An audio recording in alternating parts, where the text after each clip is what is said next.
Eu acho que o teatro no Brasil é sempre um ato romântico, mas não estou falando do romantismo decadente. Eu estou falando daquele, ouso falar de um romantismo lá na sua nascente, lá em Schiller, em Goethe, sabe, lá no mundo onde ele nasceu, que é o mundo alemão. Eu acho que é essa dimensão, assim, que o ato teatral tem no Brasil.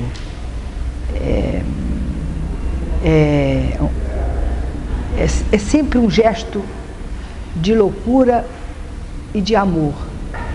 Se você for pegar qualquer movimento do teatro brasileiro e ele for equacionado no papel, se for pensar na produção, nos orçamentos, aí você não vai fazer teatro no Brasil. Você tem que ir fazer.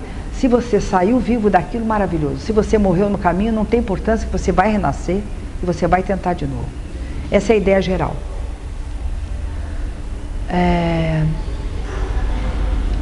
Eu acho sempre que o teatro, o espaço, um teatro é sempre um umbigo da cidade. Sem dúvida nenhuma, o Teatro Municipal do Rio de Janeiro é o local mais importante da cidade do Rio de Janeiro, como eu acho que é em São Paulo. E eu acho que isso está tão impregnado na gente, embora a gente às vezes, por ser talvez um país tão grande, a gente esquece, mas cada estado do Brasil tem um teatro maravilhoso. Assim, Amazonas, Belém, vai vindo, sabe? Maranhão, Fortaleza, vai descendo. Depois você entra pelo país, você vai em Ouro Preto, tem um teatro, você vai em Sabará, tem um teatro maravilhoso, você vai em Pelotas, tem um teatro de 1837, o teatro de Pelotas, compreende? Sempre tem um teatro, sempre tem um teatro. Isso quer dizer que quando uma cidade não tem um teatro, ela não é cidade.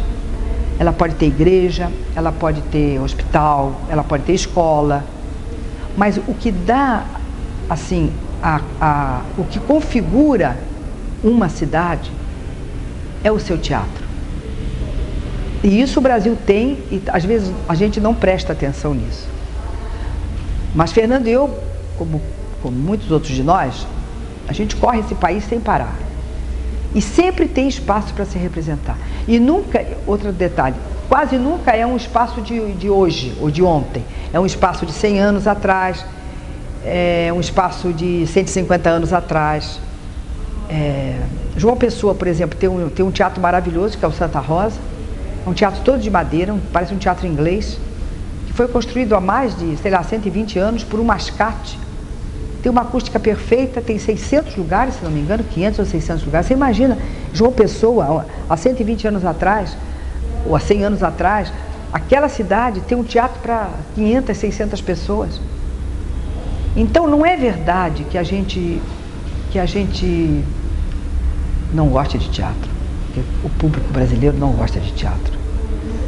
É que, às vezes, a crise econômica, enfim, esse descompasso entre o que se tem e o que se pode, né? Isso bate. Do ponto de vista de herança artística, isso aí é uma conversa infindável. Não vou falar dos encenadores, porque os encenadores têm lá o lugar deles à parte, são renovadores, são instigantes, são criadores.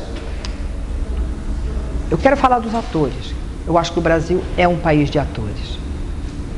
Nós temos essa herança no sangue.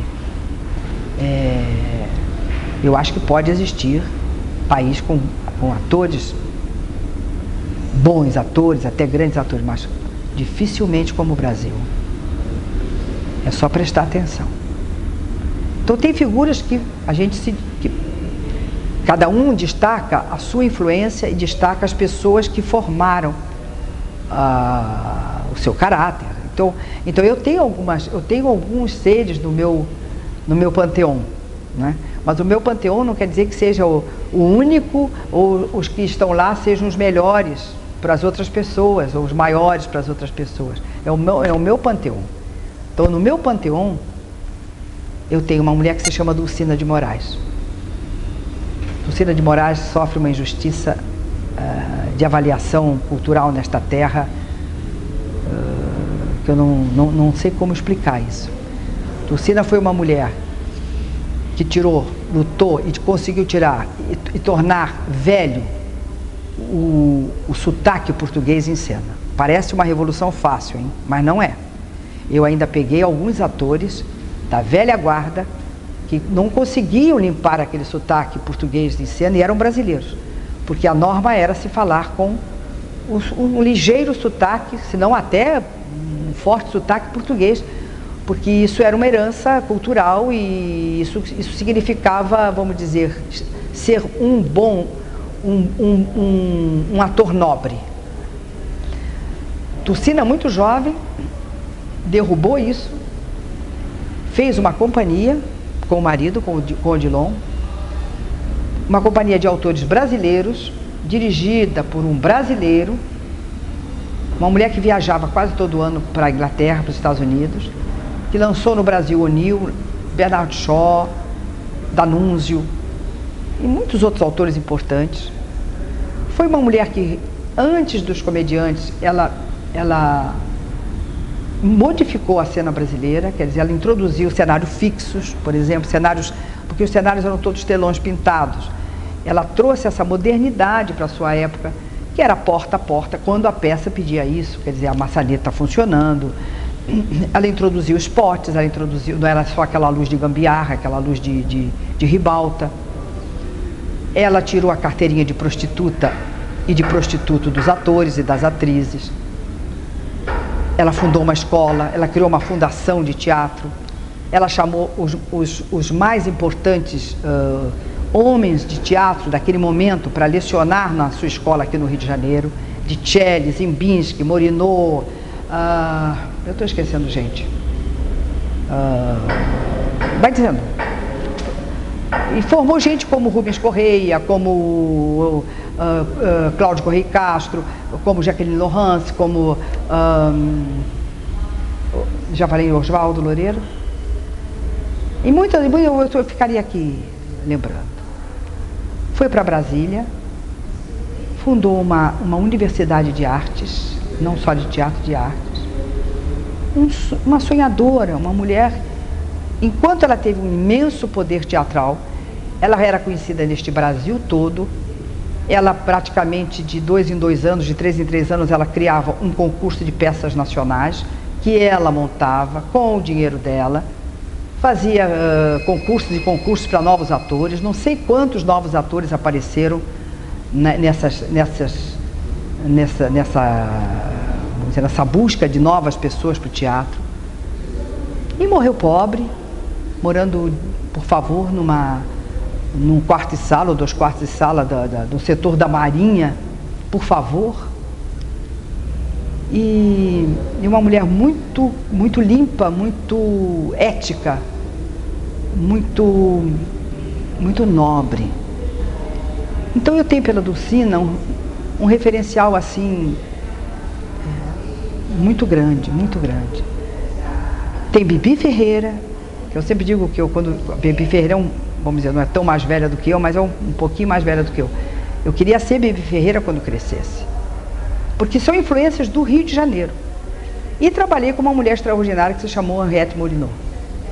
Essa me deu 2 anos de uma escola que eu teria que, sei lá, ir para a França para fazer, ou uma escola que aqui, assim, para a formação de ator, naquela época não tinha como trabalhar com a Molinot. Vamos dizer que essas 3 mulheres, mas tem outras atrizes, quer dizer, tem outros referenciais culturais, como é o caso de Cacilda Becker, que infelizmente morreu jovem, morreu muito moça, não completou a sua imensa, extraordinária trajetória. Uma atriz sensível, plena, insubstituível. E a gente aí, se a gente começa a lembrar, mas só lembra atrizes, não lembra atores, não é? Aí eu lembro Procópio, eu lembro o meu Rio de Janeiro, porque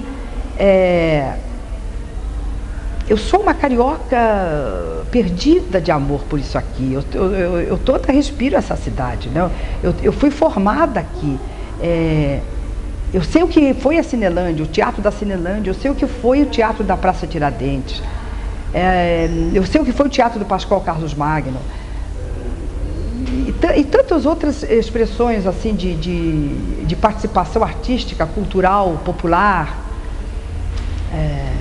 Então, são as pessoas das quais eu me lembro. Então, esses comediantes da Cinelândia, por exemplo, a começar por Alda Garrido, pela Dercy Gonçalves, meu Deus, Dercy Gonçalves é uma das tantas mulheres do meu panteão. Ela é um referencial de resistência e, queiramos ou não, quando se faz comédia, a gente passa por alguma coisa da Dercy.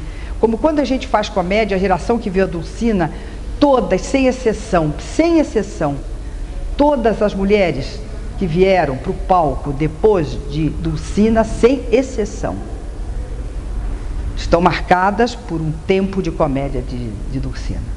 A mesma coisa Procópio, a mesma coisa Jaime Costa, Casarré. Então eu estou aqui numa hora da saudade muito grande. Fernando e eu nos reunimos, casamos e fomos para a companhia da Henriette Morinot, os Artistas Unidos. E fomos para São Paulo, porque o teatro aqui pegou fogo, nós fizemos uma excursão, e aí nós já estávamos em 53, fim de 53, início de 54, fomos para São Paulo, e aí foi realmente a hora que a gente cortou, vamos dizer, o cordão umbilical com as nossas famílias, porque mudamos de cidade, pela primeira vez assim, morando numa outra cidade, completamente diferente do Rio. Mas nessa época São Paulo era uma cidade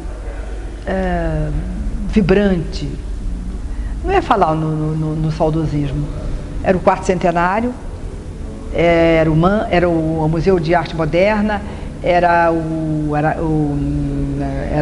Ibirapuera, era a criação de orquestra sinfônica, de corpo de balé, era o TBC, era o Teatro de Arena começando, era Vera Cruz, Maristela, enfim, São Paulo fervilhava, todo o Brasil foi para São Paulo nessa época. E nós também fomos.